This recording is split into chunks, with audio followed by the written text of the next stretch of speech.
بیچاری کئی روز سے دم توڑ رہی ہے، ڈر ہے خبر بد نہ میرے منہ سے نکل جائے، تقدیر تو مبرم نظر آتی ہے ولیکن پیران کلیسا کی دعا ہے کہ یہ ٹل جائے۔ تو پہلی بات میری ختم ہوئی، عالمی نظام خلافت دنیا کی تقدیر مبرم ہے، ہو کر رہے گی، اس میں کسی صاحب ایمان کو کوئی شک، کوئی شبہ، کوئی ریب نہیں ہونا چاہیے۔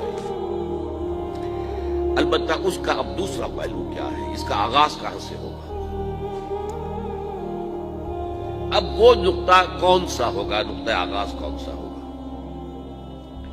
اس میں پہلی بات تو میں نے کہا جو شک کرے گا اس کا پھر ایمان مشکوک ہے، ہوگا، لازماً ہوگا، گلوبل ہوگا، پوری دنیا میں ہوگا۔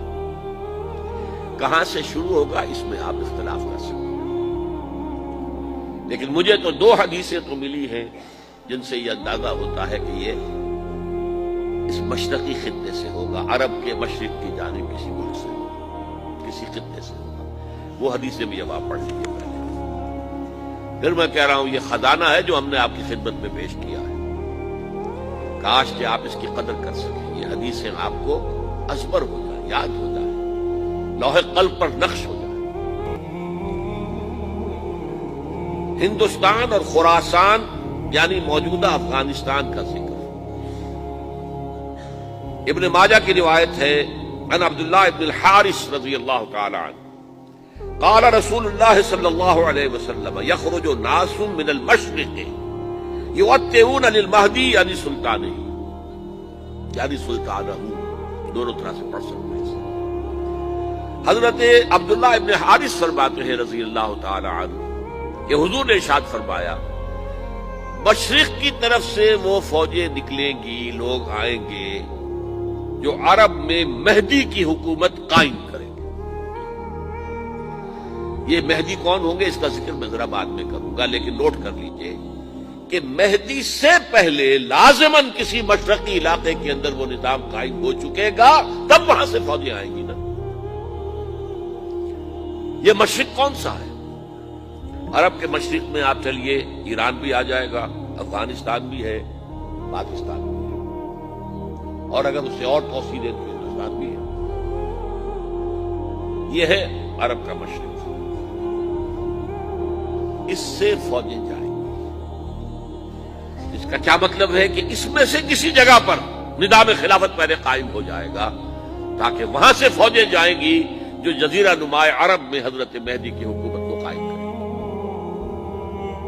اب دوسری حدیث سنیے، یہ سنن ابن ماجہ کی حدیث تھی جو میں نے آپ کو سنائی، آپ نے پڑھی۔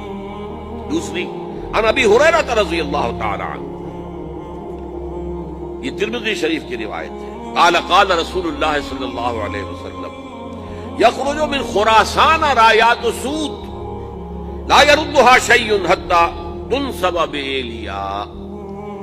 خراسان کے علاقے سے سیاہ جھنڈے لے کر فوجیں آئے گی، ان کا رخ کوئی موڑ نہیں سکے گا، ان کو پیچھے پھیر نہیں سکیں گے کوئی بھی، یہاں تک کہ وہ یروشلم میں جا کر جھنڈے نصب کر دیں گے۔ ایلیا حضور کے زمانے میں یروشلم کو کہتے تھے۔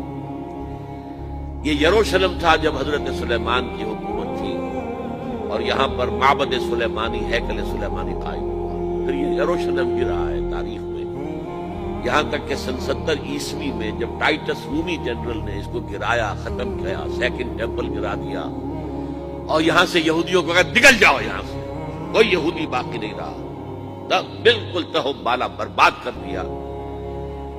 اس کے کوئی 150 سال بعد ہیڈریان، رومن ایمپرر ہیڈریان، اس نے پھر دوبارہ آباد کیا اس شہر۔ 150 سال تک یہ بالکل بنجر اور بالکل غیر آباد پڑا تھا۔ اب ہیڈریان نے جب آباد کیا تو اس کا نام ایلیا رکھا، اب یروشلم نام نہیں تھا۔ تو حضور کے زمانے میں پھر اس کا نام ایلیا تھا، اور اب اس سے کیا معلوم ہو رہا ہے کہ یہ یروشلم مسلمانوں کے قبضے سے اس وقت نکلا ہوا ہوگا۔ ایک دفعہ پہلے نکلا تھا، سن 1099 عیسوی میں مسلمانوں کے ہاتھ سے نکلا، کروسیڈرز، عیسائیوں نے آ کر اس کو قبضے میں کیا،